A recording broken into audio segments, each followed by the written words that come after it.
lo decimos porque merece el agradecimiento. Gracias, Rich.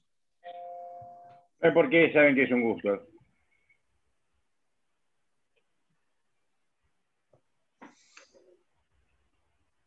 Bueno, si quieren arrancar, ya estamos, me parece, y 5, que podemos empezar y los que se vayan sumando, se van sumando. Si están de acuerdo. Bueno, sí. Perfecto.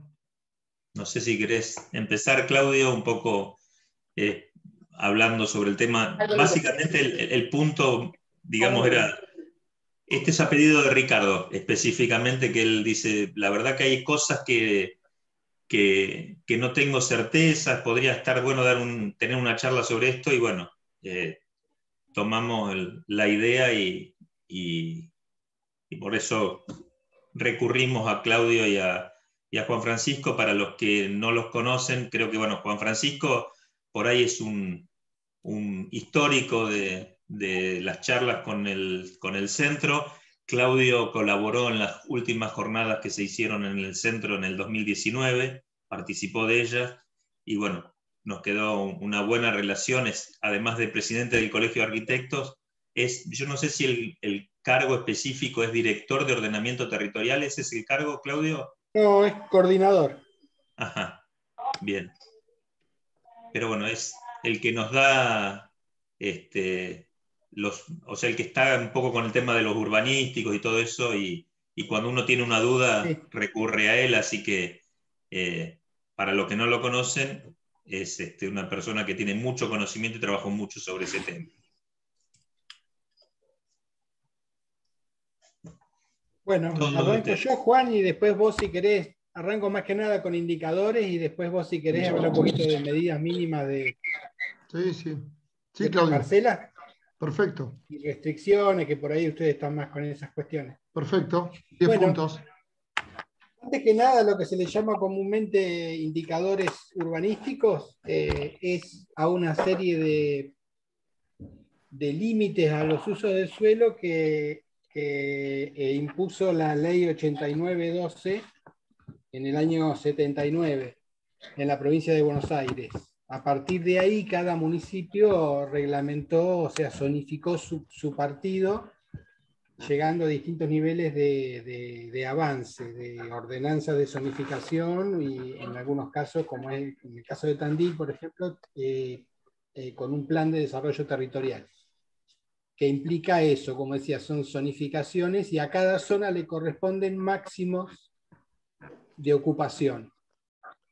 Eso se lo llama indicadores de urbanísticos. Máximo de ocupación para cada una de las parcelas. Y usos permitidos también, que no está dentro de la parte de indicadores, pero también hay que mencionarlo porque es un condicionante fuerte que tienen los inmuebles.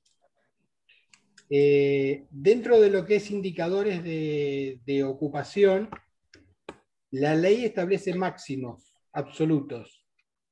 Después cada municipio puede legislar hasta esos máximos, o inclusive menor, darle nivel de ocupación según las zonas. En general, yo voy a hablar, hay gente de otros partidos, voy a hablar más que nada, hay algunos de los indicadores que yo voy a comentar que en Tandil están vigentes, y en otros partidos también, y en otros no. Pero bueno, después, si hay alguna ronda de consulta, me consultan ahora, pero yo no sé bien cuáles de estos. Hay algunos que están en todos lados, los básicos están en todos los partidos de la provincia.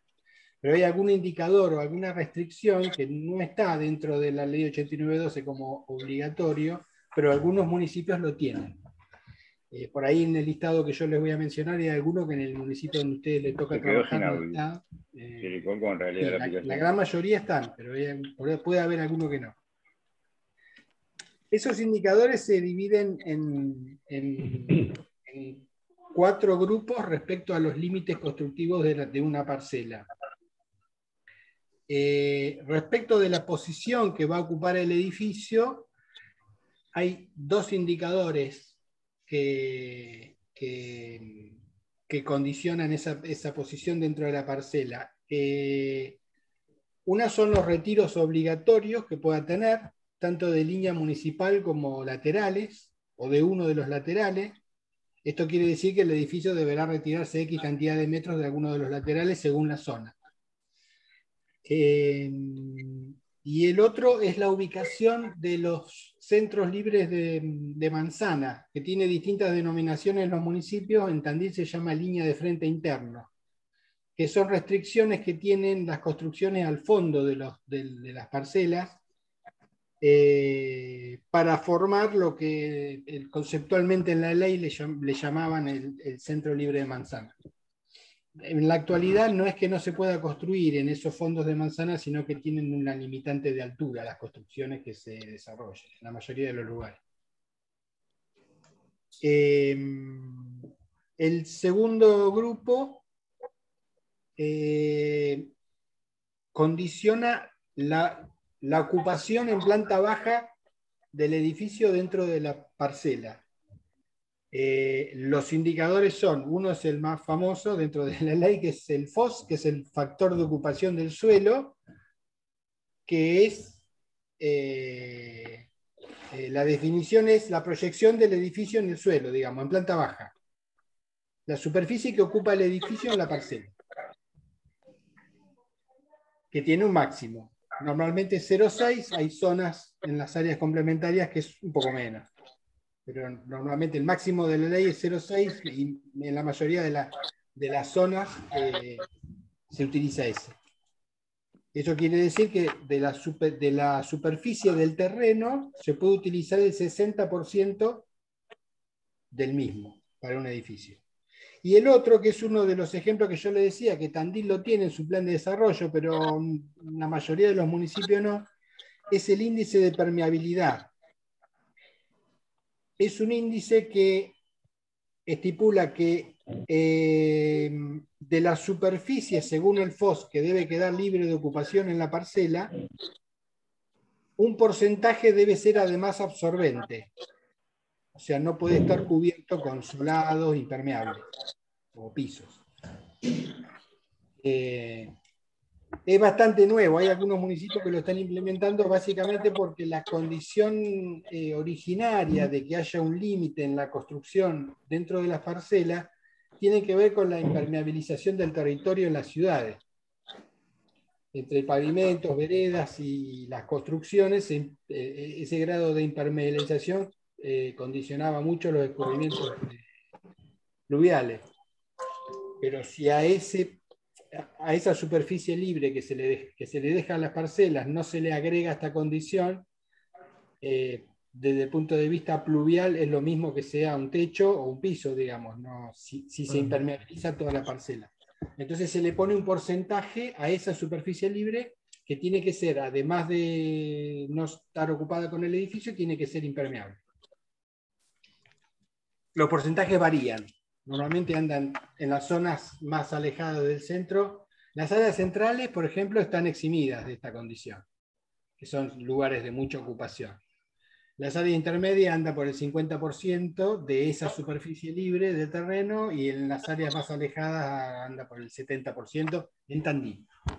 Siempre descontando, 70%, Claudio, sí. Discúlpame, siempre descontando, o sea, de lo que te da el FOS, suponete si es el 60, ese 40 que te queda, si es el 50 es el 20, digamos, del total. Claro. De la parcela, sí. Más allá de lo que uno utilice con el edificio, digamos. Aunque no llegue a ocupar toda la superficie, es del cálculo de lo que debería quedar libre. Correcto. Después hay otros dos indicadores que el tercer aspecto que digamos condiciona al edificio es el grado de intensidad que tiene la parcela, de intensidad de ocupación. Hay dos indicadores. Uno es el factor de ocupación total, FOT, que es parecido al FOS, porque se aplica sobre la superficie de la parcela, pero no es de la proyección del edificio en la planta baja del terreno, sino que es en todos los pisos. También tiene máximos establecidos por ley, de ahí para abajo los municipios, según la zona, normalmente es más alto en las zonas centrales y más bajo en la periferia. Factor de ocupación total. Y el otro que limita la intensidad de ocupación es la densidad. La densidad básicamente es la cantidad de habitantes que contempla la ordenanza o el plan de desarrollo por hectárea, por parcela, por zona. Es un número que si es una hectárea, si el terreno tiene una hectárea y el FOT es 300 habitantes por hectárea, en esa parcela de una hectárea puede haber 300 habitantes.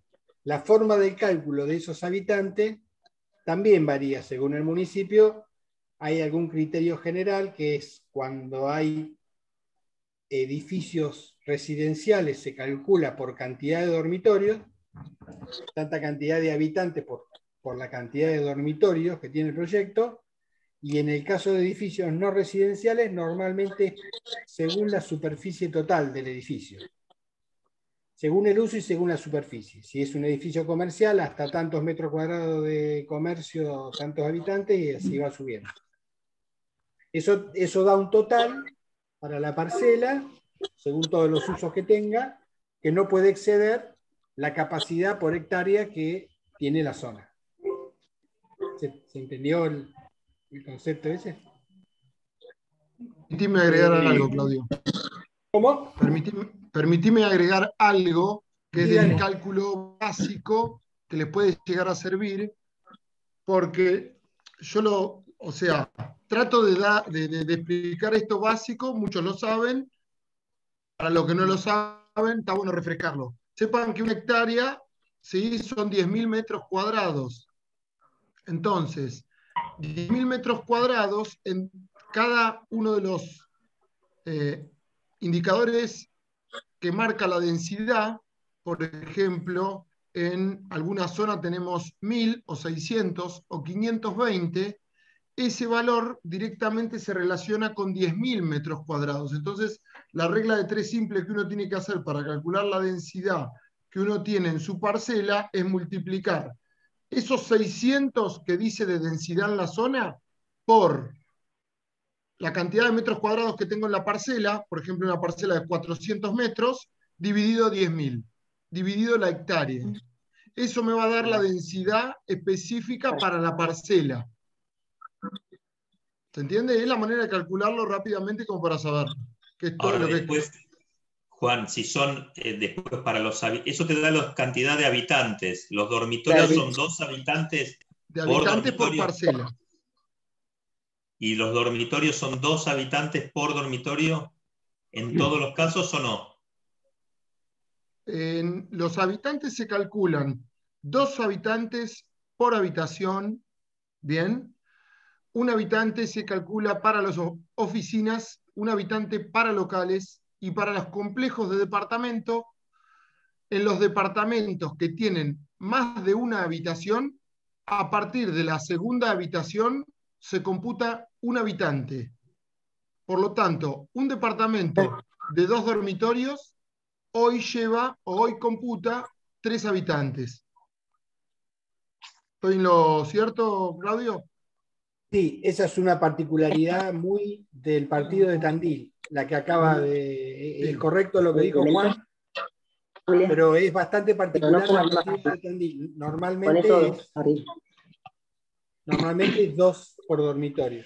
En Tandil se hizo un decreto reglamentario que permite esa modalidad para fomentar la construcción de unidades de más de un dormitorio, que en el mercado estaban escaseando en el uso multifamiliar. Antes de que una cosita más, lo mismo, pero para el caso del FOT, el cálculo del FOS, el indicador que tenemos de 0,60, por ejemplo, eso se multiplica directamente por la cantidad de metros cuadrados que tiene la superficie de la parcela, y eso me da la cantidad de metros que puedo ocupar en planta baja y en total. O sea, el factor de ocupación de suelo es multiplicar directamente ese indicador por la superficie de la parcela y me da la cantidad de metros cuadrados que puedo construir en planta baja, si estamos hablando del FOS, y construir en total, incluyendo la planta baja, en una parcela. ¿Se entiende? multiplicando el indicador por la superficie de la parcela.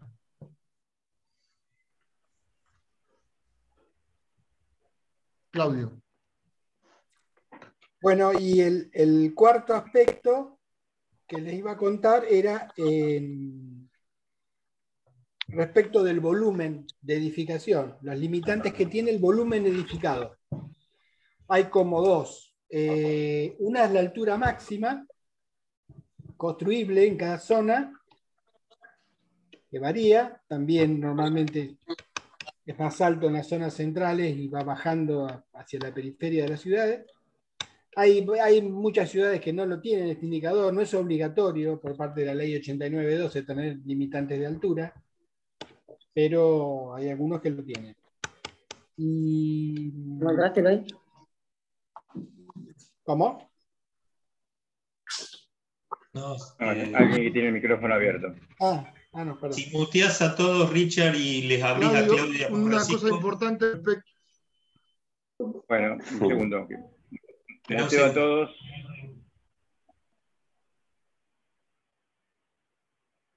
Listo. Y ahora, Claudio, abrí tu micrófono. Y Juan Francisco también.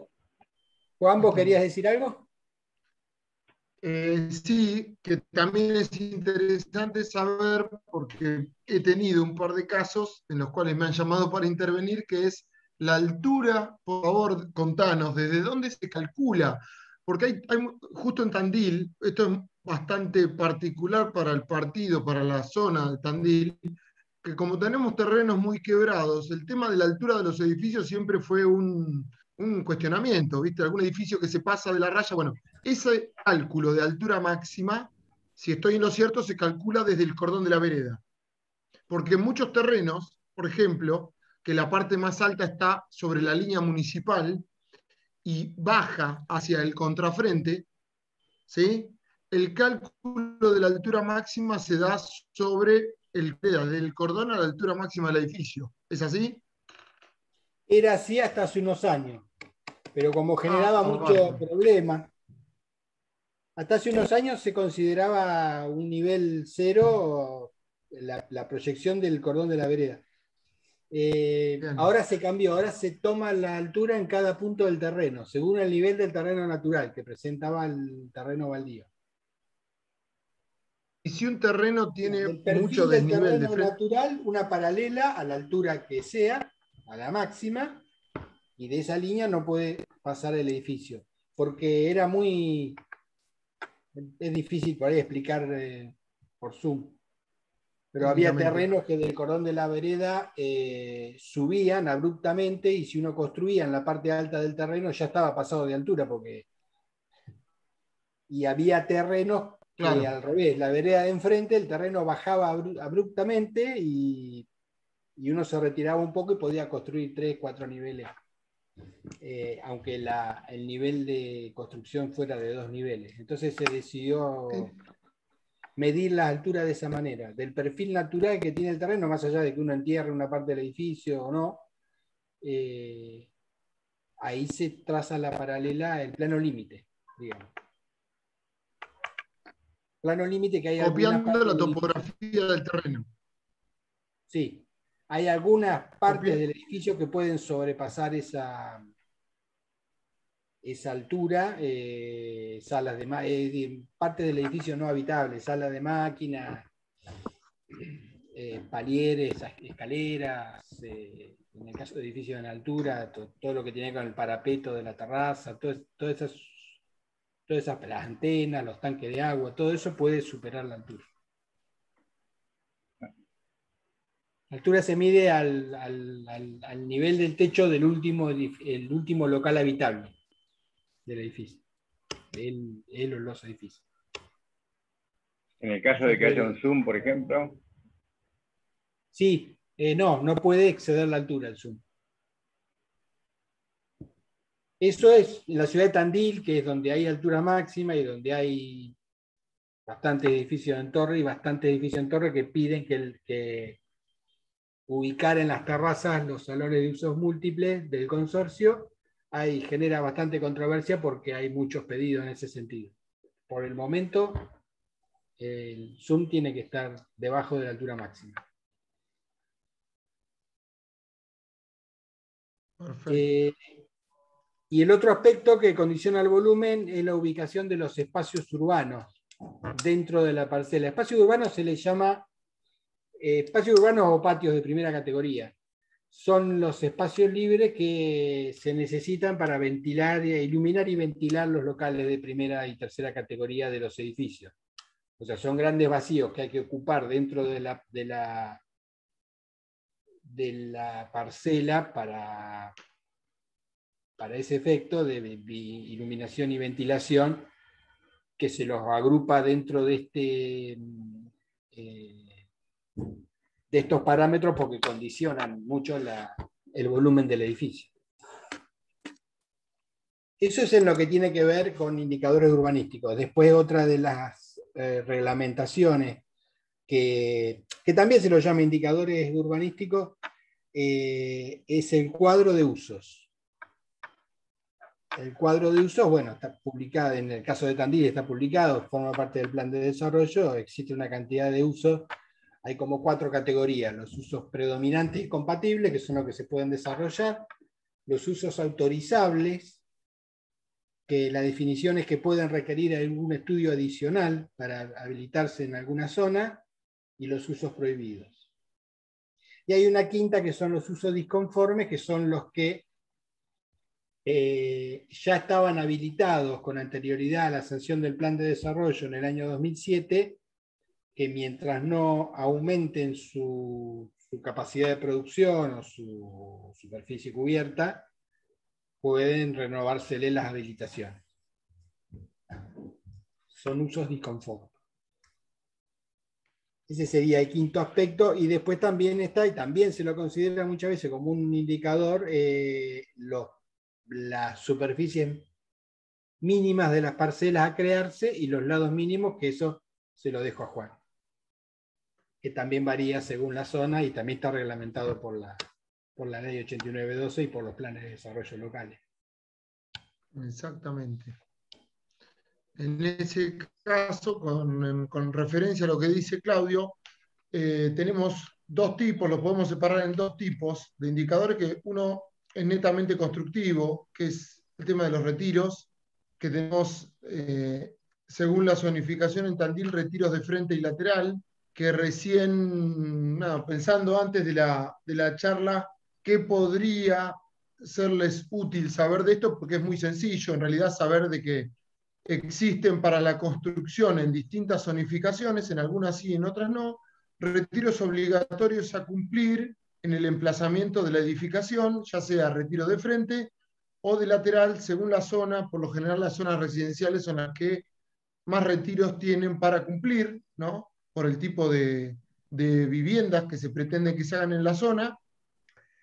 Y pensaba ver qué otro dato de color les puedo dar respecto a esto, que es, por ahí es una pregunta recurrente que les hacen al momento de comprar un terreno, directamente qué retiro puede llegar a tener el inmueble.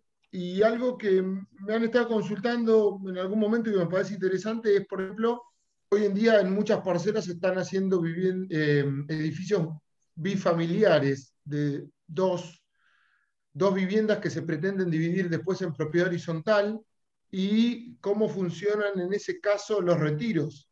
Los retiros, si son, como los retiros se aplican en la zona, y lo que se hace por medio de un plano de obra es plasmar 2 edificaciones que posteriormente el agrimensor va a dividir en un plano de pH de 2 unidades funcionales, ¿sí? Muchas veces, cuando un inversor compra un terreno y hace 2 viviendas tipo para vender las unidades funcionales a construir, después quien compra pregunta siempre si los indicadores que tiene, que son aplicables a esa zona, se le aplican a su unidad funcional como una unidad separada, o se aplican a la parcela, ¿sí? Y no a la unidad funcional. Entonces, La respuesta básica sería la siguiente. La respuesta sería la siguiente. Los indicadores son para las parcelas, ¿sí? Los indicadores de las restricciones que tenemos para emplazar la edificación son dentro de la parcela, no dentro de las unidades funcionales. O sea, el plano de obra que se presenta en el municipio por un maestro mayor de obra o por un arquitecto con 2 viviendas, tiene que cumplir con los retiros de frente y de laterales para la parcela. ¿Bien? O sea que esas viviendas que se plantean en un lote que tiene destino bifamiliar,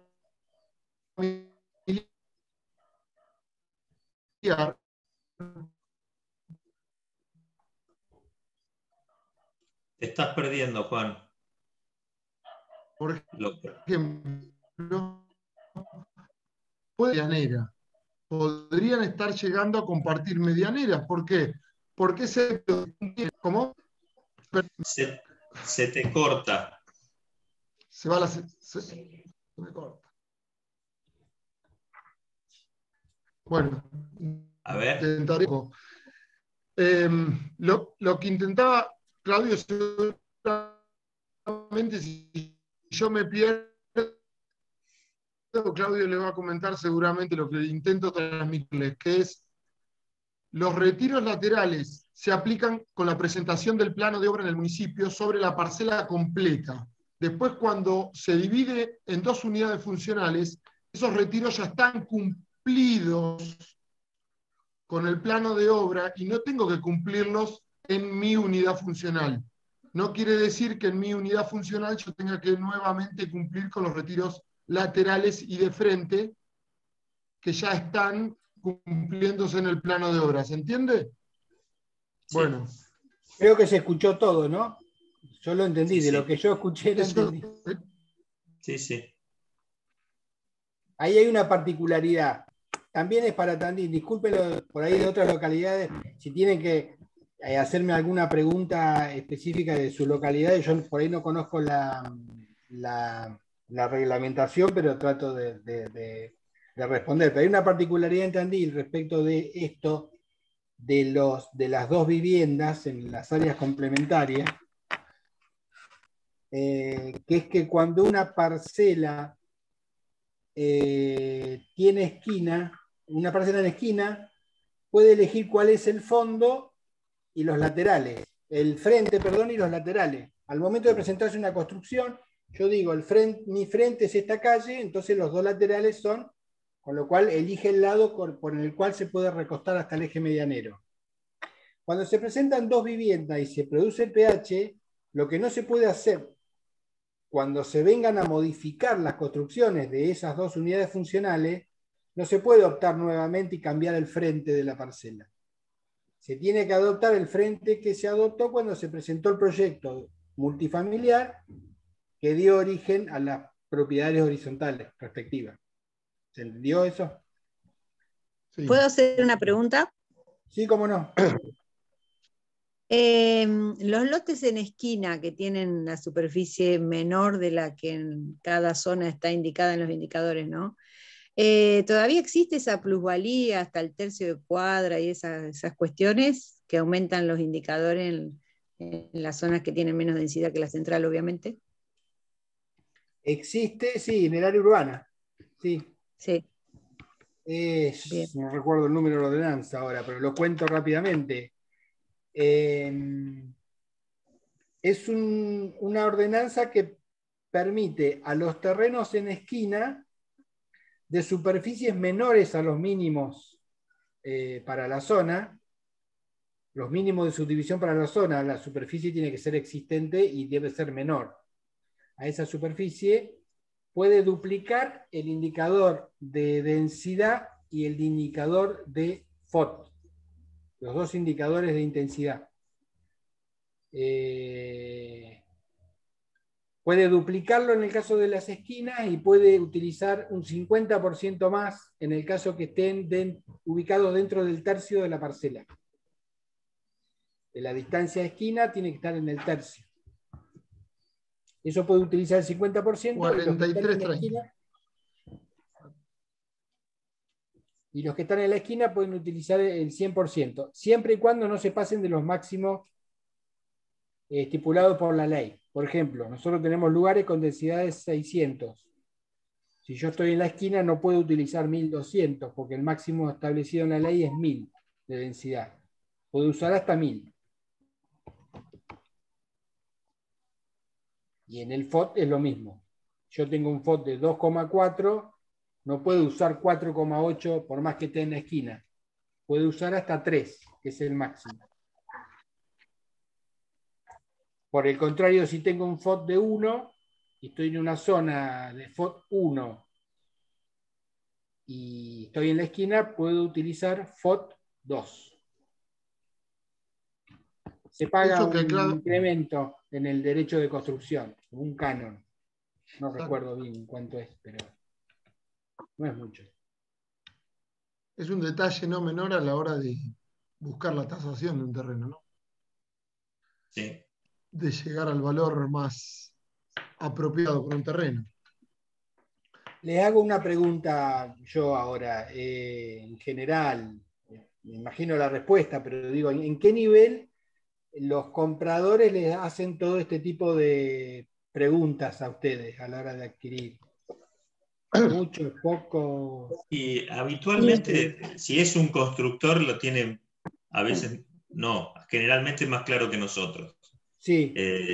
Pero pasa que sí, mucha gente, sobre todo el inversor que viene de afuera, por ahí esas consultas sí las hacen para saber qué pueden hacer. O en mi caso personal, cuando ofrezco algo, trato de ya aclararle de antemano qué números puede manejar en lo que quiere construir, si es para vivienda unifamiliar o multifamiliar, ¿no? ¿Puedo hacer una pregunta? ¿Sí? Recién dijiste que en principio, a la hora de presentar los planos, ¿qué paga por haber hecho uso de ese beneficio? ¿Sí? De duplicar un excedente. No me acuerdo la cantidad, paga dos cosas. Son 2 o 3 sueldos mínimos municipales, que no sé el valor, cuánto es tampoco, y paga un incremento a los derechos de construcción, cuando se aprueba el plano. Okay. Ahora, desgraciadamente, bueno, ahora si quieren, no sé si Juan tenía algo más para decir, busco el número de ordenanza, está publicado, es una ordenanza. Buscalo, Claudio. No hace falta, ¿eh? Buscalo que yo les voy contando algo más. Bueno. Les voy contando algo más respecto, recién les hice esa pequeña aclaración respecto a los retiros de frente y lateral, cuando se aplican en unidades funcionales. Lo que resta es lo que usualmente usamos nosotros como agrimensores, que son los lados mínimos pretendidos por zona para la parcela y la superficie mínima. Cuando uno encara un loteo en una parcela determinada, no caigamos en la trampa de dividir la superficie total de la parcela por la superficie mínima de los terrenos que se nos permite dividir, porque de esa manera estaríamos llegando a un número no muy real de la cantidad de lotes que podemos sacar, porque también tenemos que cumplir con el frente mínimo. O sea, pasando en limpio, cuando encaremos un loteo en una parcela, tenemos que cumplir con dos cosas. Frente mínimo de las parcelas, cada uno de esos frentes tiene que dar a la vía pública, porque una vez me vinieron con un proyecto hermoso donde entraban una cierta cantidad de lotes, pero había 2 lotes que no salían a la calle. Entonces, todos esos frentes tienen que dar a la vía pública y hay que cumplir también con la superficie. Entonces, de esa manera es que podemos calcular, según la zona, la cantidad de lotes que podemos sacar. Sepamos que en Tandil, esto es para Tandil, pero cada uno puede sacar su cuenta según en el partido en el que esté. En Tandil, si tenemos una parcela en cualquier lugar de la ciudad, para responder rápidamente a un cliente, si tenemos una parcela de menos de 24 metros de frente, esté en cualquier zona, no se puede dividir en lotes. ¿Por qué? Porque el frente mínimo de división en la ciudad de Tandil es 12 metros, en algunas zonas. Entonces, ya si de movida un cliente les pregunta, ¿puedo dividir el terreno que tengo en tal lugar? ¿Cuánto mide? 23 metros. No, no se puede. En lotes no. En pH sí, lo vemos. Es otra cosa. Pero la división en propiedad plena, que se le llama la división por lotes, no se va a poder efectuar porque el frente mínimo en las zonas que se permiten lotes más chicos en Tandil es de 12 metros de frente. Si me permiten un segundo, lo que voy a hacer es compartir la pantalla. ¿Puedo, Gabriel? Ricardo te habilita.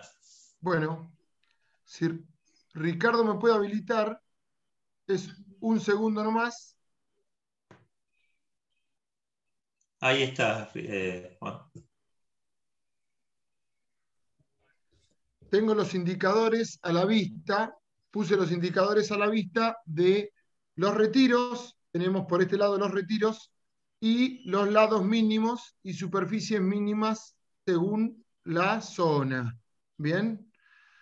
Entonces, quería mostrarles sencillamente esto, corroborar con ustedes que la parcela mínima, el lado mínimo en Tandil, si repasamos la columna del lado mínimo, el número más chico que encontramos es 12 metros de frente. Por lo tanto, a esa primer pregunta rápida ya se le puede responder porque un lote de menos de 12 metros no se puede lograr aplicando el plan de ordenamiento territorial de Tandil. Esos 12 metros de frente después van acompañados de un mínimo de fondo que va a estar dado por la superficie, ¿no? Dividir la superficie por el frente, dividir la superficie mínima por el frente mínimo me va a dar el largo mínimo que va a tener el lote también. Bien, entonces era solamente mostrarles esto, que a nivel Tandil lo tenemos dividido de esta manera, y que no quita que después podamos dividir, obviamente, en pH, en propiedad horizontal, se puede hacer En algunos pH no interviene el municipio, digamos, con sus indicadores. En pH sí, en pH el municipio, en la tabla de usos,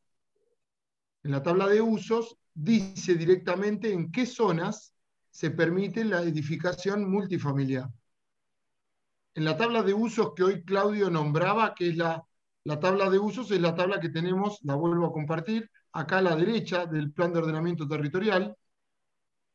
En esta tabla de usos tenemos en el segundo ítem, el primer ítem que habla de los usos residenciales, habla de la vivienda unifamiliar, y en el segundo ítem de la vivienda multifamiliar. Y después por zona dice si la división es compatible, predominante, autorizable o directamente, por ejemplo, podemos encontrar, voy a hacer zoom para que lo vean bien.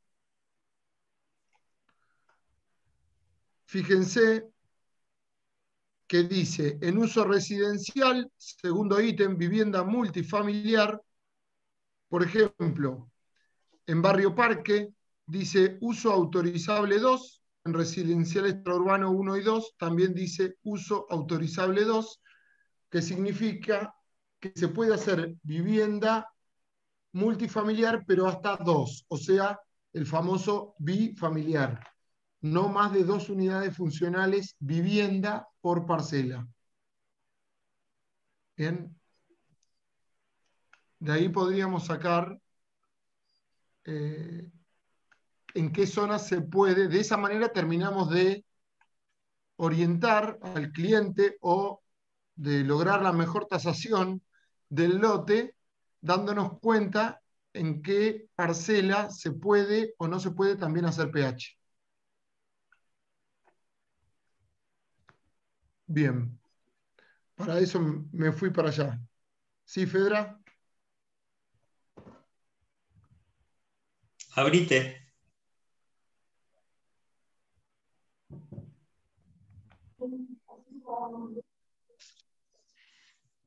¿Ahora se escucha? Ahí sí. Gracias. Ah, bien. No, te quería preguntar, Juan Francisco, ¿cuál es la fecha de la última actualización de los indicadores de Tandil? Claudio lo va a saber mejor. Ah, bueno. La última fecha, bueno, de modificación al plan de desarrollo en general, De actualización, o de indicadores sí. en particular. Lo que está publicado es del 1 de enero del 2020, del 2021. El ¿Qué plano versión de y el plan PDT de es? desarrollo. ¿Qué versión de PDT es?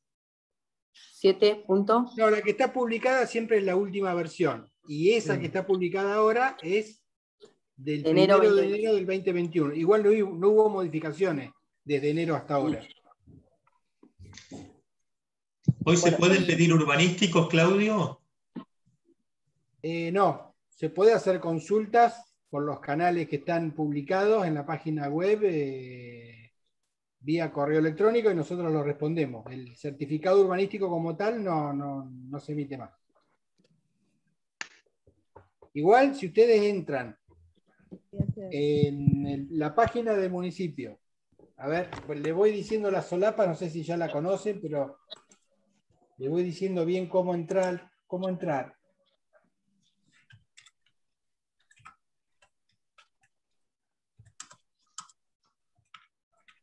En la página de la municipalidad, en documentos de interés,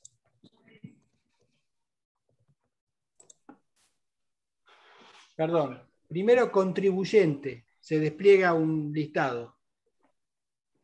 En documentos de interés, se abre un cuadro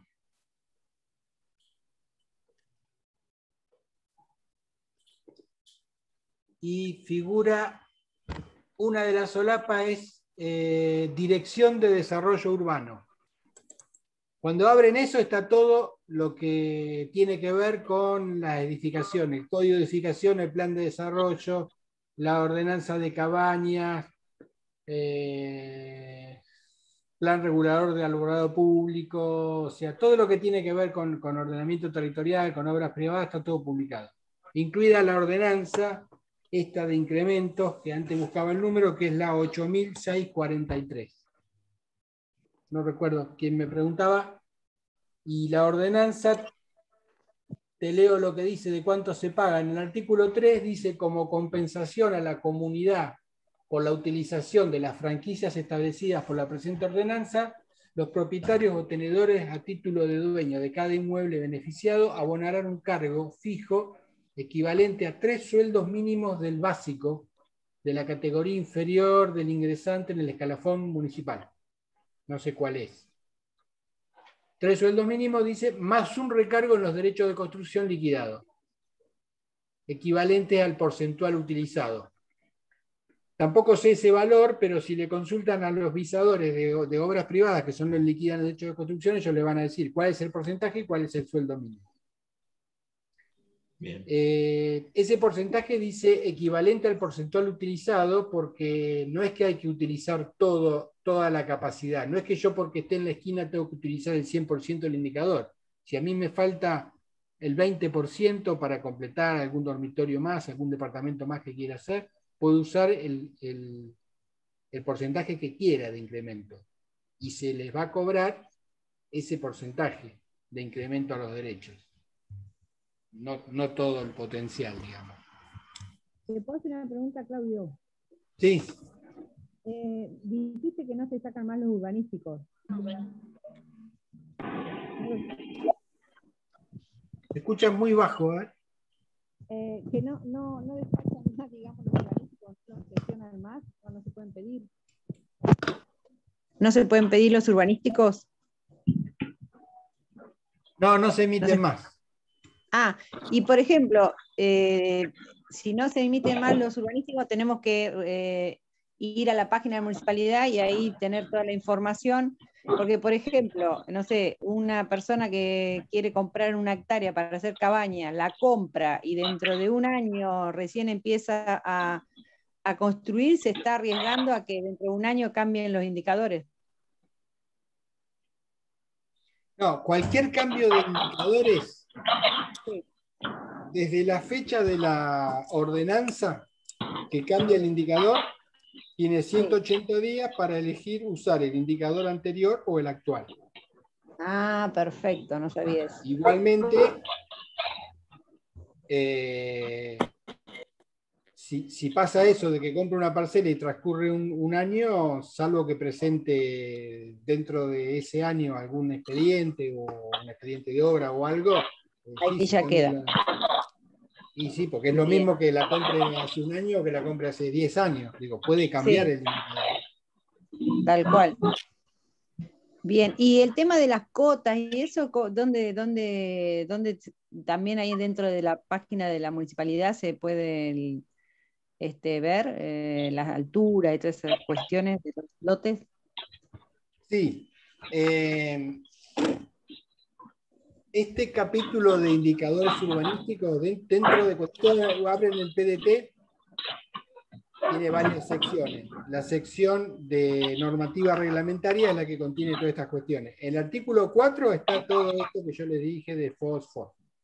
Los valores de todo esto están en el plano que mostró Juan, que dice plano PDT. Ahí hay un resumen de lo que está escrito en normativa reglamentaria. Para ver, además de lo que está reglamentado en las distintas zonas de ese plano, sí, existe la zona protegida natural Sierra de Tandil, que tiene que ver a las zonas que están entre la cota 220 y 250, eso. y entre 250 y 280, y por encima de 280.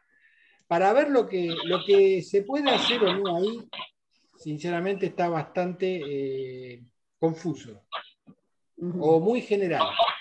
Y está en un capítulo especial, yo no recuerdo si es el 10 del PDT, pero el título es Condiciones particulares de la zona protegida natural Sierra de Tandil. Ahí en cada una de estas tres secciones, de estas tres subzonas, según la cota, hay un texto donde dice lo que se puede hacer. Pero léanlo, pero van a ver que, primero, no usa los mismos términos que el cuadro de usos, por lo cual es difícil. Por ejemplo, dice, el cuadro de usos habla de hotel, hasta tanta categoría, qué sé yo, eso dice servicios turísticos.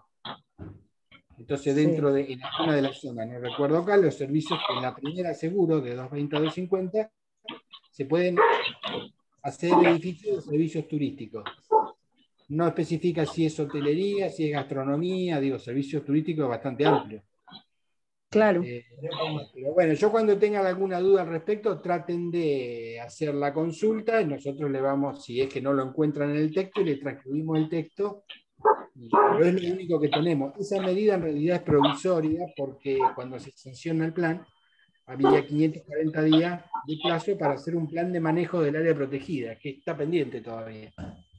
El plan de manejo ese del área protegida era una zonificación de toda esta zona por encima de la 220, con indicador y cuadro de uso como el resto de la zona. Bueno, no se hizo y quedó esto que era provisorio, pero es lo que tenemos hoy. Gracias, Claudio. De todas maneras, me parece que el tema de cota de altura, ahí tendríamos que recurrir al agrimensor, porque de alguna manera, si bien está marcado, puede haber algún defecto en el plano y después nos vamos a encontrar con que podemos llegar a tener inconvenientes con lo que se hace. Sí, cuando hay duda, inclusive hay bastantes errores en la ubicación de esa curva que está en el plano, porque bueno, no es exacto. Es aproximada y orientativa, siempre digo lo mismo, son curvas de nivel que se han hecho con sucesivos trabajos y también valiéndose de lo que es el Google Earth, y están bastante bien orientadas igualmente, aunque para hilar finito y tratar de determinar a qué altura está un terreno no nos sirve mucho, que digamos.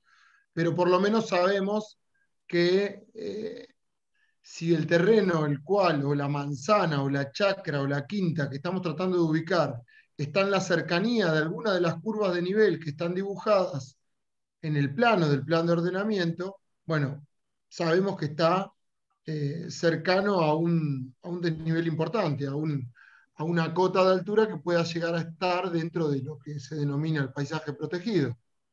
Después, para hilar fino, sí, habría que en algún momento hacer alguna medición, o lo que se llama el traslado de cota, que es trasladarle las cotas al terreno, darle niveles exactos para saber en qué cota está.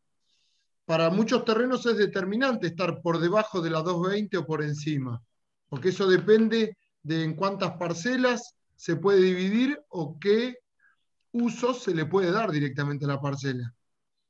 Entonces, el tema de si está entre 220 y 250, por debajo de la 220, obviamente que es una cosa, de 220 a 250 otra, y 250 a 280, de 280 para arriba ni hablar. Pero es orientativo, y a partir de ahí uno toma decisiones de que, por ejemplo, si mirando el plan de ordenamiento territorial, yo veo que la parcela está dentro de las curvas de nivel que indican la cota 250 y 280, bueno, ya sé más o menos por dónde viene, no voy a pretender que esa parcela esté por debajo de la 220, ¿se entiende? Si está dentro de la 250 y 280, y yo ya sé que me tengo que, en el plan de ordenamiento territorial de Tandil, está en el cuadrito de abajo. Abajo de donde están todas las zonificaciones, están los distintos usos que se le pueden dar, los indicadores urbanísticos para los terrenos que sobrepasan la cota 220. Sí, cuando yo dije antes que estaba bastante confuso el plan, me refería al cuadro de usos, ¿eh? En cuanto a indicadores de ocupación, están los indicadores para cada zona y los mínimos de subdivisión también. Lo que era bastante amplio general era el tema del cuadro de usos. Perfecto. ¿Dudas? Ahora arrancamos con la ronda de dudas, consultas. El que quiera hacer una pregunta, abre el micrófono y la hace. Dale, Belén. Volviendo al cálculo de unidades funcionales que hacemos generalmente para los constructores, la incidencia de la cochera como línea general es que, por ejemplo, si me salen 8 unidades funcionales de un dormitorio, le van a requerir 4. ¿Siempre es la mitad? No, depende de la zona. En el área central se requiere un módulo de cochera por cada unidad funcional. Ah, ok, claro. Fuera del área central es un módulo de cochera cada 2 unidades funcionales. Por ahora. Este año puede ser que haya algún estudio de la capacidad de cocheras, más que nada porque para tratar de equiparar el criterio, porque eso es para edificios de vivienda. En edificios no residenciales se calcula por superficie y da un resultado bastante dispar para los mismos metros cuadrados. Entonces, estamos tratando, no es fácil, pero estamos tratando de buscar algo que dé más o menos el mismo resultado, independientemente de si sea para vivienda, porque aparte se calcula distinto, no es solamente que dé distintos resultados.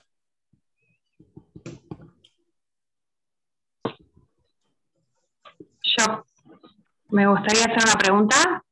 Sí. Cuando tenemos un lote de dimensiones interesantes, qué sé yo, 10 por 65, 10 por 50, 12 por 50, 15 por 50, y nos preguntan si podemos hacer una subdivisión plena, ¿qué deberíamos tener en cuenta para esto? Para poder responder. No te entendí la pregunta que te hacen. ¿Te preguntan? Me preguntan si se puede subdividir, pero en lotes, o sea, en dominios plenos, digamos, en superficies plenas. La parcela sí tiene, como vos decías, 10 metros de frente por 60, 70, lo que vos quieras de fondo, de movida. La superficie es grande, pero no se cumple lo que hoy les contaba, que era la medida mínima de frente. Por eso hay que cumplir con los dos. Subdivisión en propiedad plena. Para hacer la subdivisión en propiedad plena se debe cumplir con el frente mínimo y la superficie. Un lote de 10 metros de frente en ningún lugar de Tandil se puede dividir por propiedad plena. No, y claro. por pH, no en lotes. Por eso es que decía, como el lote mínimo permitido en Tandil tiene 12 metros de frente, la parcela más chica que se puede llegar a dividir en Tandil en lotes en 24. propiedad plena tiene que tener, según la zona, pero en la zona mínima, 24 metros de frente. En la zona mínima. Por ejemplo, en Barrio Parque no. ¿Se entiende? En las zonas en las cuales se permiten lotes de 12 metros de frente. Pero un lote de 10 por 60, por 65, no se puede dividir en propiedad plena. Agrego algo más. En ningún lugar de la provincia se permiten parcelas menores a 12 metros. Porque es el mínimo que establece la ley. Salvo señales, pero es otra cosa. ¿Podés repetir el número de la ley, Claudio? La ley provincial de uso de suelo, 8.912. Gracias. Es nuevita, Gabriel, del año 79. Y si pregunto, ¿no? Democrático. Sigo con la pregunta. Si hubieran dos lotes plenos, ¿no? Con el frente mínimo, que sean contiguos, ¿se puede hacer ese juego de cortarle el fondo a uno y anexárselo al otro, por ejemplo, que uno quede en L?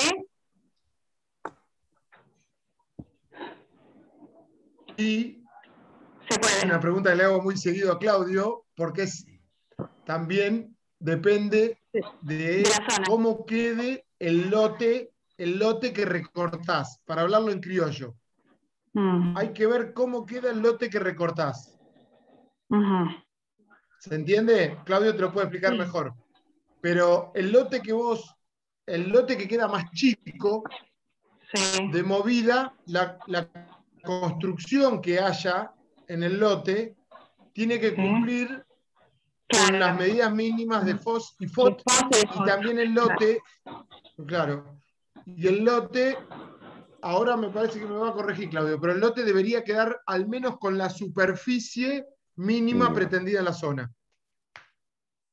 No necesariamente. Pero no es lo que verificamos, primero una aclaración respecto del trámite de subdivisión. Las municipalidades de la provincia no hacen la aprobación de las subdivisiones. Le hacemos un visado previo a los agrimensores que después eso se aprueba en La Plata. Con lo cual puede ser que nosotros visemos algo o adoptemos algún criterio que en La Plata adoptan otro. Eso siempre se lo aclaro a tus colegas y a vos, Juan, porque por ahí me matan a mí. Esta es una cuestión de criterio. Lo que verifica la municipalidad, en este caso que vos planteás de dos parcelas linderas, es que cuando vos le quitas esa superficie a la parcela que queda más chica, no quede antirreglamentaria respecto del nivel de ocupación. O sea, si tiene una vivienda que está al límite de FOS, no le podrías quitar metros cuadrados. Eso es lo único que verificamos nosotros y bien. Poco más. Por lo general eso se hace en las áreas ya centrales con parcelas mínimas a la subdivisión mínima. O sea que el criterio es, en algunos casos, es mejorar la situación de las parcelas y, en el caso de la que queda más chica, no empeorarlas tanto que no queden reglamentarias las construcciones que ya existen. Ese sería el criterio que tenemos en la municipalidad. Mejorar, exacto. Mejorar la digo mejorar porque parcelaria. Que por ahí hay parcelas que nunca haya una negatividad para que se haga es la unificación 100% después. No, termina Claudio, termina. No, decía que más allá de, vos diste el ejemplo, ¿cómo es tu nombre? El nombre de Higuera viene raíces. Vos diste el ejemplo de que una parcela le quita el fondo. Por ahí una parcela le cede a la otra o le anexa parte del ancho, por ejemplo. Una parcela muy ancha le puede anexar a otra sin que esa anexión sea una parcela mínima, mejorando las condiciones de la parcela que es muy angosta. Eso también se hace a veces. Bien. Con ese criterio de mejorar las condiciones, de no empeorar una para que se convierta en antirreglamentaria, pero de mejorarle la situación a la otra. Perfecto. Cuando no se puede unificar y dividir de vuelta a las dos porque no dan los mínimos de la zona. Bien. ¿Se entiende? Muy bien. Sí.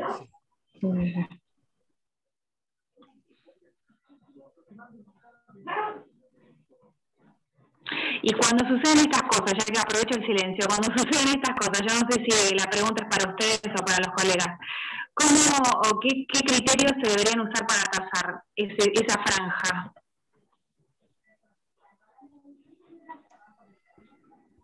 Me Y parece que depende más del usar el beneficio. criterio ese, ¿no? Depende del beneficio. Depende del beneficio.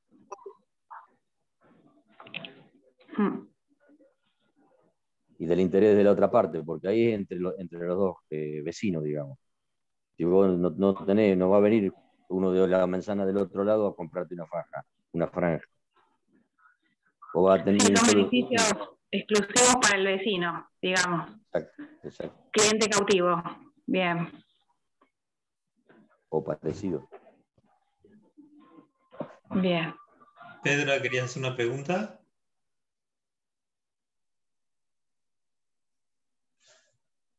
Capaz que me salga un poquito de tema. Ahí está. Quería preguntar, en las últimas modificaciones que se hicieron en Tandil, en el Plan de Desarrollo Territorial, ¿a qué zonas se apuntó a cambiar los indicadores para poder, en realidad quiero saber, una parcela antes que tenía un mínimo X en alguna zona, si en algún momento alguna zona lo han achicado como, llámese, para incentivar la construcción o lo que fuera? ¿A qué zona se apuntó en las últimas modificaciones de indicadores? ¿Se entiende la pregunta? Sí, estoy haciendo un poco de memoria porque hace bastante que no hay cambios de indicadores. Y las modificaciones estas que vos me mencionaste, que las últimas fueron... Es raro cuando de todas las modificaciones que se han hecho en el plan del 2007 hasta ahora, por lo general se han aumentado las capacidades constructivas de alguna zona. No se han Por eso, ¿y a qué zonas apuntaron? ¿Todo parejo? Y de Avenida de Rivadavia para arriba. No, por zona.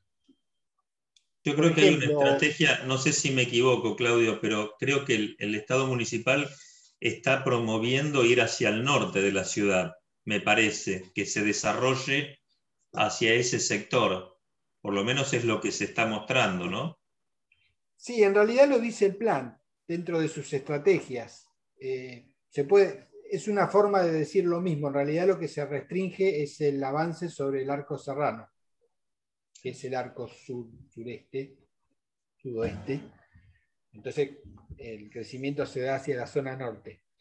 Pero después los cambios que hubo, qué sé yo, el último que recuerdo, pero ya debe tener como 4 o 5 años, vieron que las avenidas tienen una zona especial, digamos, que es subcentros en corredor, que es de las parcelas que dan a las avenidas. Cuando se creó el plan, no eran todas las avenidas, deben haber sido la mitad, o sea, eso se amplió bastante. Ahora casi todas las avenidas, las parcelas frentistas tienen ese subcentro en corredor. Eso está produciendo cambios bastante importantes. La Avenida Brasil, por ejemplo, está presentando un cambio morfológico y de uso bastante grande. La Avenida Avellaneda también. La Avenida Perón Rivadavia, que se incorporó, ahí todavía no se está notando mucho el cambio, pero algo se nota. Pero son cambios de ese tipo, algún cambio de zonificación. Cambio de indicadores, se han hecho ajustes, pero mínimos. La zona que está en estudio ahora, que este año posiblemente se cambie directamente la zona, es toda la zona de Villa Galicia. O sea, la zona al costado de Villa Italia, que va entre Del Valle, Lungui, Pujol y Las Vías. ¿Se ubican más o menos la zona? Sí. Esa zona está en estudio porque tiene una zonificación bastante ligada a la actividad industrial, más que nada por la preexistencia ahí de Metalúrgica Tandil y de Metán. Que al no estar ninguna de las dos actividades, muchas de las actividades que había ahí dependían bastante de las actividades de la metalúrgica, y no es que no se les va a permitir seguir funcionando las que estén, sino que se va a permitir algunos usos un poco más residenciales y comerciales. Por ejemplo, le doy un ejemplo porque vinieron, y vuelvo a decir, no es tanto cambio de indicadores o de capacidad de ocupación, sino de cuadro de uso. Me llamó la atención en ese momento porque vinieron 3 o 4 juntos gimnasios chicos, y estaban prohibidos los 3 en esa zona, no sé por qué. son cosas que quedaron así. Eso fue medio el disparado, yo creo como los gimnasios, no solo los gimnasios, hubo una clínica sin internación que también estaba prohibido, el uso de salud. Entonces se está buscando cambiar esa zonificación por alguna otra zona que permita más. Eso se está haciendo este año, pero no... Hace bastante que no hay... El sector más dinámico en cuanto a cambios es el cuadro de usos, porque es el más restrictivo en algunas cuestiones. Y lo que también se puede remarcar es que lo que se intentó con aplicar esta modificación en el cálculo de densidad para los pH es realmente intentar de que la cantidad, ocupar, ¿no?, toda la zona que ya tiene servicios, densificar habitacionalmente toda la zona que ya tiene servicios. Por eso es que por ahí se modificó la manera de calcular los habitantes por habitación y que se permitan construir o se premie de alguna manera la construcción de departamentos de 2 dormitorios o más, ¿sí? Entonces, de esa manera lo que se busca también es que se densifique con familias todas las zonas que ya tienen servicio, pues el hecho de poder construir un pH de muchas unidades funcionales también está permitido cuando tenés todos los servicios. Entonces, modificar el cálculo de cantidad de habitaciones, de la densidad de las habitaciones, viene un poco por eso. El municipio está como apuntando a que se pueble toda la parte que ya tiene servicios. Y además de... Sí, esa tendencia es la idea de llenar los vacíos urbanos, o sea, zonas ya dotadas de infraestructura que tienen mucho terreno vacante. Aumentarle la capacidad constructiva a esos terrenos hace que se puedan ir ocupando. Hubo 2 modificaciones que cambiaron sustancialmente yo lo veo por lo que se está aprobando en mucha mayor cantidad que antes, en los permisos de construcción. El cambio ese del cómputo de densidades para el multifamiliar de más de un dormitorio, que está muy relacionado a la exigencia a la misma exigencia de estacionamiento, o sea, 2 unidades, es uno cada 2 unidades, independientemente de la cantidad de dormitorios. Con lo cual, si uno hace unidades de desarrollo, todos de un dormitorio, va a tener muchísima mayor cantidad de autos que posiblemente no entran en la parcela y va a consumir, para decirlo de alguna manera, mucha densidad. Con lo cual es posible que no pueda utilizar los metros cuadrados de potencial que le dé la parcela. Eso se nota en los permisos de construcción que están entrando ahora, con la cantidad de unidades, no solo de 2 dormitorios, sino con ambientes más amplios. Porque le permite utilizar más metros para darle a los ambientes. Eso se nota mucho. Y son 2 cambios que no son... El de estacionamiento sí, ya hace bastante que está lo de un vehículo para 2 unidades funcionales, pero el de dormitorio tiene 2 o 3 años. El cambio ese, que ni siquiera es un cambio del plan de desarrollo territorial, es un cambio en el código de edificación. Bien. ¿Algún otro? Una pregunta, no veo a todos en la pantalla, pero si alguien quiere preguntar algo, abrí el micrófono. Dale, Pablo. ¿Está permitido la construcción de edificios de cocheras en la zona céntrica, así como hay en Mar del Plata o en Buenos Aires, así de varios pisos y subsuelo? Sí. Ya tenemos uno. ¿No? No uno tan grande como los que por ahí uno ve en Buenos Aires, ¿no? No, tan grande no, tiene 2 pisos, creo, el de calle Alem. El de calle Alem, a la vuelta del sanatorio, exactamente. Pero está permitido. Sí. Está bien. ¿Y a eso cómo se computa el tema de densidad y eso?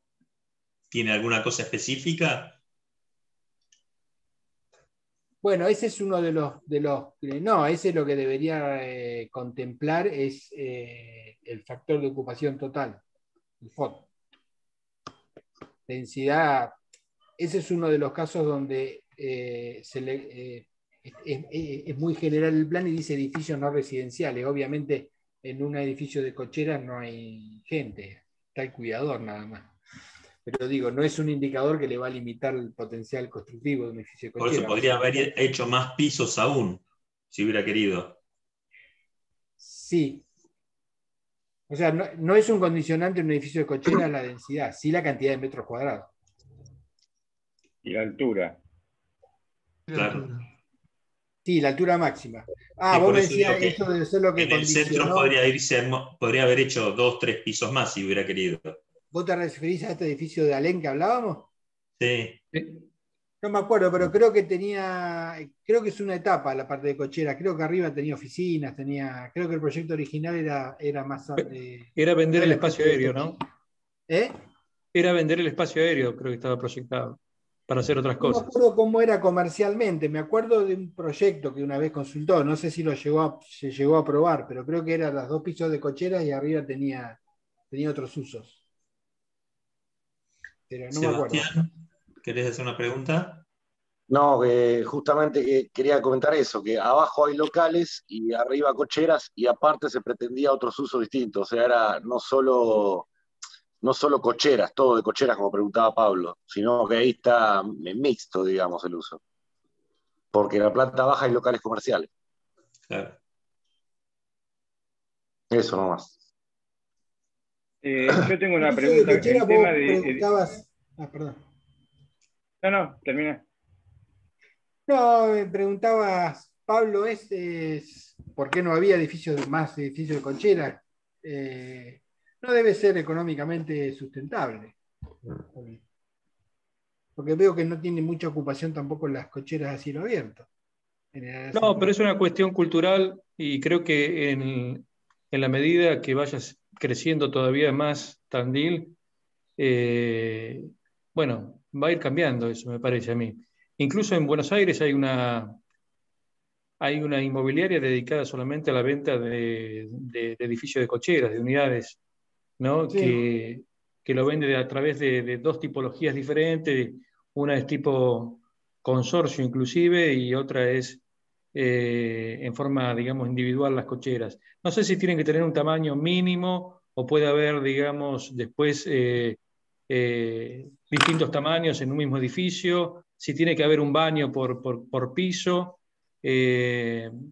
No sé si hay, digamos, una reglamentación muy específica para ese tipo de proyectos acá en Tandil. ¿Acá? Sí. No, hay sí, un baño tiene que haber, pero en el edificio. Tiene que haber una especie de administración con baño y después hay medidas mínimas para el módulo de estacionamiento y para las maniobras. Claro, y a partir de cierta cantidad de pisos tiene que haber un ascensor en forma obligatoria, como los PH, ¿o no? No lo recuerdo. Lo que pasa es que No eso sabría está en decir. el código de edificación, que no es mi área, pero no lo recuerdo. Pero es probable. Y si tuviera baulera, ¿se considera cochera con baulera? ¿Cómo se consideraría, por ejemplo? No, como un sector de depósito dentro del edificio. Pero no como dormitorio, digamos. No. En el caso de ascensor, yo creo que debe ser, sí, como cualquier edificio, a partir del 4º nivel. Claro. Y la cochera y la baulera no computan Ascensor densidad. me decís peatonal, ¿no? No ascensores para el vehículo. No, ascensor peatonal. Peatonal. Sí, supongo que es como cualquier otro edificio. Altura. Sí. Yo veo como un desperdicio el predio que está enfrente a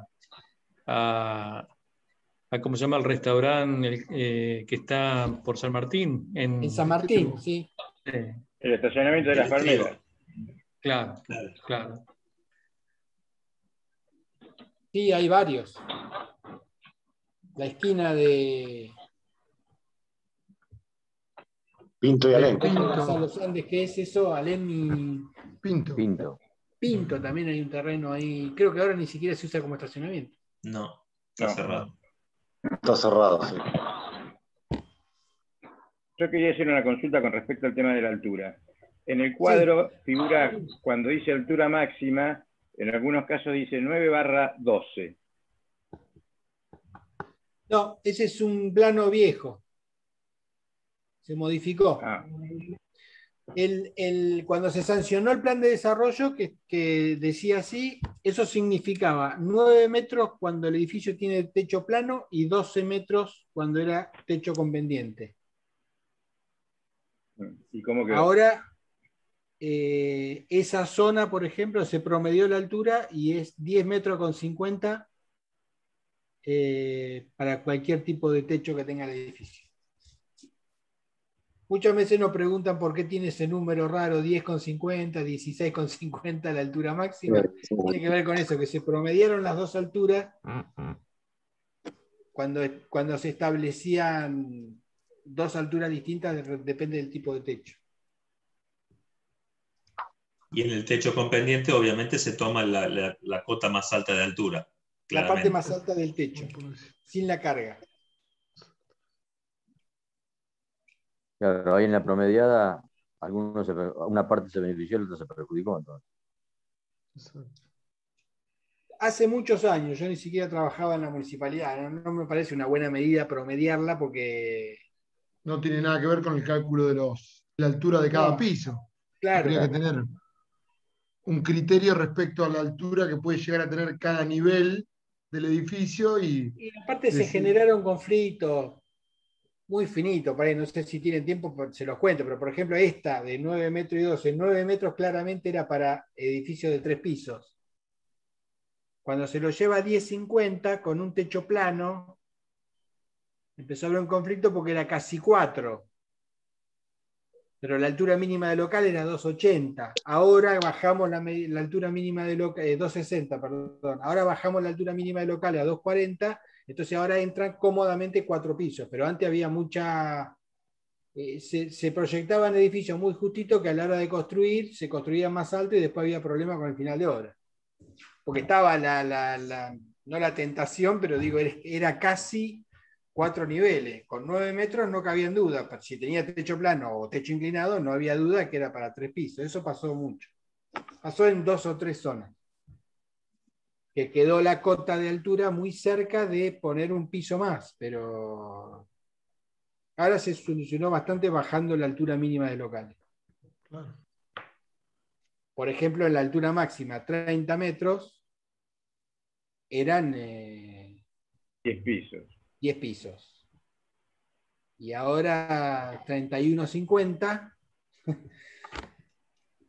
en 10 pisos influye mucho esos 20 centímetros que le sacamos de altura máxima entonces ahora entran más cómodos los 11 pisos, para decirlo en criollo. ¿Qué pasa si una constructora empieza con un proyecto y se encuentra planos aprobados, etcétera, y se encuentra que en el subsuelo de cocheras se encuentra con un terreno arenoso, con algo diferente que no le permite después, por ensanchar las columnas, porque las tiene que sí o sí ensanchar, no le permite después sacar la cantidad de cocheras que tenía en un principio proyectado? Sigue adelante, eso se controla por etapas, o cuando ya es tarde se busca una solución alternativa. Debería modificar el proyecto en este caso en particular donde se detecta el problema cuando se empieza a hacer el subsuelo. Debería modificar el proyecto de alguna manera para que le entre la cantidad de cochera. No está previsto de otra manera. Esa situación que me planteas no está prevista. Con lo cual, como sugerencia, yo diría que traten de modificar el proyecto para que entren las cocheras en algún lugar. O hagan un estudio de suelo previo. ¿Eh? O hagan un estudio de suelo previo. Sí, también, pero igual hay muchos imprevistos que aún con estudio de suelo puede pasar. Puede pasar que haya que ensanchar inclusive los muros de submuración linderos por alguna cuestión. Ha pasado, por eso lo digo no. Lo ideal sería cuando se detecte el problema, porque es cuando recién se empieza a construir el edificio, digamos, que se trate de modificar o que en definitiva se pida la excepción si es que hay que llegar a esa instancia antes, no con el edificio terminado, que ahí ya es más complicado. Muchos que siguen, por eso te digo la opción, muchos que dicen, bueno, está bien, pierdo 2 cocheras, una de cada lado, sigo, y después vemos a la hora del final de obra, y ahí se complica bastante el problema. Hay muchos pozos ciegos en el centro, ¿no?, de la ciudad. Sí, en casi todas las ciudades. Sí. Lo que tiene Tandil es se pueden encontrar minas de arena que por ahí en algún estudio de suelo no aparezcan. Puede haber bastante vertiente o ríos subterráneos cerca de los arroyos, que por ahí tampoco se detectan. Depende del estudio del suelo. ¿Qué pasó en el Mulén? En el Mulén tuvieron que deprimir mucho. Creo que no se modificó el proyecto, me parece, no me acuerdo. No, pero creo que tuvieron que hacer un trabajo importante por el tema de vertiente. Un trabajo, sí, trabajar deprimiendo la napa muchísimo más de lo que tenían previsto. Bueno, pero el Mulén está ahí nomás del arroyo. Claro, está ahí 50 metros. Quiero hacer una pregunta respecto a los servicios. A muchos de nosotros nos ha pasado que el cliente vendedor viene y nos ofrece un lote y nos dice pasan todos los servicios y resulta que después no es así o no están así. ¿Existe una base de datos en el municipio que nosotros podamos consultar por dónde pasó el servicio? Tal vez no el gas, que es más particular, pero el resto... Todavía no. Hoy lo que tenés que hacer es ir a obras sanitarias y consultar. Sí. Está previsto y se está trabajando en tener un servicio de información georreferenciada, un GIS. Perfecto. Algunas capas están más avanzadas que otras, la parte nuestra de ordenamiento está bastante avanzada, pero todavía se quiere tener todo para publicar todo junto. Por ahí lo que les recomiendo para cuando vayan a obras sanitarias a consultar es que se lleven o la plancheta o un dibujito de la parcela, por lo menos, porque antes te permitían sacarle una foto o te hacían una copia de la manzana o de la quinta, y hoy por hoy no te dejan ni sacar fotos. Entonces, te tenés que llevar todo dibujado es más, lo ideal sería llevarse una fibra celeste y una fibra roja. Entonces hacemos celeste agua, roja cloacas, y dibujamos qué tiene y a dónde llega, porque si no, hoy vas y tenés que salir con un dibujito hecho a mano. Ok. Buena sugerencia. La idea que recién le comentaba del GIS fue una de las razones por las cuales también el urbanístico, está bien, después vino todo el tema de pandemia, se retrasó todo. La idea con el GIS es que vos piques una parcela, va a estar el parcelario, va a ser la base, vos piques en una parcela y te salga la información que vos quieras de esa parcela. La información urbanística, el cuadro de usos permitidos, los servicios que tiene, no sé. Y además que puedas imprimir un documento. Esto tiene que ver cuando me preguntaban cuando había modificaciones. Va a haber un documento que vos podés imprimir con una fecha validada, donde si vos presentás dentro de los 180 días de que vos hiciste esa consulta, lo mismo que era el urbanístico, lo que pasa es que antes el urbanístico lo hacíamos a mano. Te va a congelar esa información que vos pediste durante 180 días para que hagas. Y si ves que a los 180 días no se llegan a presentar planos o algo, volvés a validar la información. En eso yo tengo una pregunta. Hay áreas que están bastante avanzadas. Sí. ¿El GIS en qué etapa está? Y después saber si el municipio lo va a empezar a alargar por etapas o hasta que no esté completo no se va a lanzar. Y lo que pasa es que hay varias etapas que ya están bastante terminadas y no dependen mucho de otras. No sé, yo no manejo eso. Hay un sector de estadística que coordina todas las áreas. La parte catastral está terminada. Porque aparte cada área desarrolla su capa y después se va a encargar del mantenimiento. El área catastral, obviamente, la parte catastral la desarrolló Catastro y va a ser el encargado de actualizarla, porque hay unificaciones, subdivisiones permanentemente y hay que ir actualizándolo. La parte de indicadores, que es la nuestra, el ordenamiento territorial, ya está lista. Después cada modificación nosotros le hacemos mantenimiento. Después todo eso hay que meterlo todo junto para que funcione.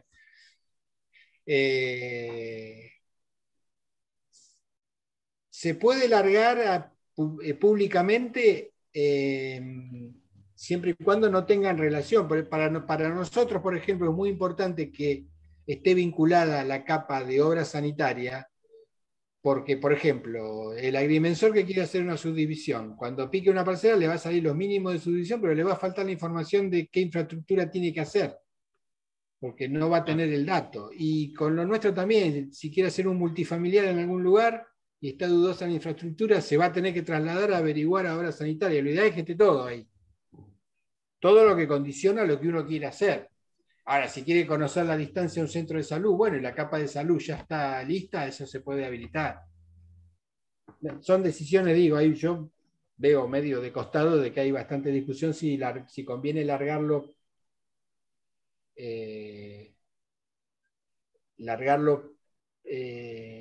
como es, escalonadamente, o tener todo listo.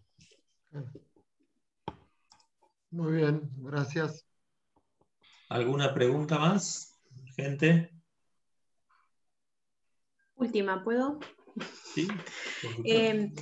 También me ha pasado de que, por ejemplo, buscan lote para construcción de galpón y no es una zona donde en principio esté autorizada, y muchas veces te dicen, bueno, no hay problema, que lo compre, lo hace y después paga una multa. ¿Eso es tan así?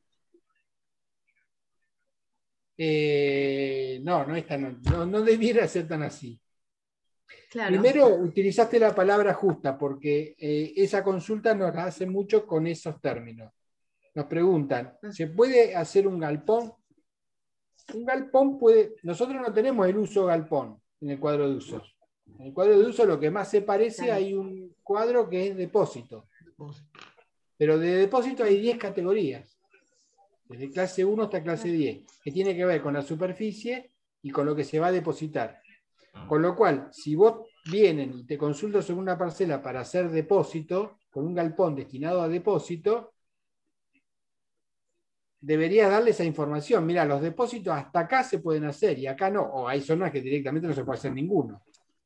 Pero, por ejemplo, te doy un ejemplo, hay zonas donde no se puede hacer un depósito, pero se puede hacer un taller de automotores. Y de un galpón puede funcionar un taller de automotores en un galpón. Y en un galpón pueden funcionar cocheras. ¿Cómo? En un galpón pueden funcionar cocheras. Por ejemplo, digo, hay locales comerciales, hay galpones que se han adaptado un poco y funciona un local comercial. Digo. Hay que llevarlo, el término de la consulta, hay que trasladarlo al cuadro de uso. Al destino. Al uso, digamos. Entonces decirle, bueno, dentro, con ese edificio, con esa morfología, bueno, hay una cantidad de usos que se pueden realizar y otras no. Por lo general, cuando preguntan por galpón, preguntan por depósito. Por eso arranqué por ahí. Te digo, dentro de depósito también hay una división, porque si vos querés depositar agroquímicos, no podés en ningún lugar del área urbana. Y si por ahí alguien hace la consulta, yo acá puedo construir un depósito, y vos le decís que sí, cuando el tipo lo va a habilitar, no puede. Claro, preguntar el uso. ¿Puedo hacer una consulta? Sí. Volviendo un poquito hoy al tema de la altura, de las cotas y eso, en el cuadrito que está por debajo de todos los indicadores que dice área complementaria y área rural. En el área complementaria, por ejemplo, si la altura es de mayor a 250, dice, bueno, social, recreativo, hospedaje turístico de hasta 1.500 metros cuadrados con capacidad de 20 pasajeros máximo, 10 hectáreas. ¿Qué pasa si en esa altura, digamos, es una superficie menor? Era lo que planteábamos hoy de las superficies mínimas. Silvia, siempre vas a tener parcelas que tengan menos de 10 hectáreas. Esas 10 hectáreas solamente hablan de la posibilidad de división. Vos para poder dividir en esa altura tenés que tener como mínimo una parcela de 20 hectáreas. Ah, bien, no, pensé que tenía incidencia en el uso, no, nada que ver. O sea que si tiene más de por ejemplo, si tiene 260 de cota o altura, no sé cómo se llama, podés tranquilamente hacer el uso de recreativo, social y hospedaje hasta 20 pasajeros, todo eso. Exactamente. Sí. Está bien. Te va a tener que regular el FOS y el FOT seguramente. Exacto. Bien. Las 10 hectáreas son solamente para la división. Gracias. ¿Alguno más? No quiero que se pongan tensos los disertantes con el uso del tiempo. Todavía no está la comida, así que no pasa nada. ¿Te Un ratito cocinan, más Juan tenemos. Francisco? ¿Cómo? ¿Te cocinan? Sí, hoy me cocino. Bueno. Por suerte sí. Me van a sorprender, no sé qué hay hoy, pero... No sé, ¿alguien más? ¿Alguna pregunta? Si no... Si escuchamos el timbre, porque es delivery. No, se cocina en casa. Bueno, si no hay más preguntas, agradecerles el acompañamiento a los dos, porque ya son colaboradores de nuestro rubro. Y bueno, ha sido creo que muy, muy instructiva, muy clarita, y seguramente en algún otro momento volveremos a abusar de su tiempo y de su expertise para convocarlos en algún otro momento. Creo que, por lo menos en lo que me toca, las expectativas han sido cubiertas. Y bueno, nada, como siempre, gracias, y del mismo modo que ustedes ofrecen su espacio y su tiempo, cuenten con nosotros para lo que requieran. Así que bueno, agradecidos y nada más que eso, gracias. Bueno, no hay por qué. Gracias por la invitación. Muchas gracias. No, al Por contrario, nada, gracias a hasta la ustedes. próxima. Gracias a ustedes. Hasta la próxima. Hasta luego. Chao, un abrazo. Adiós.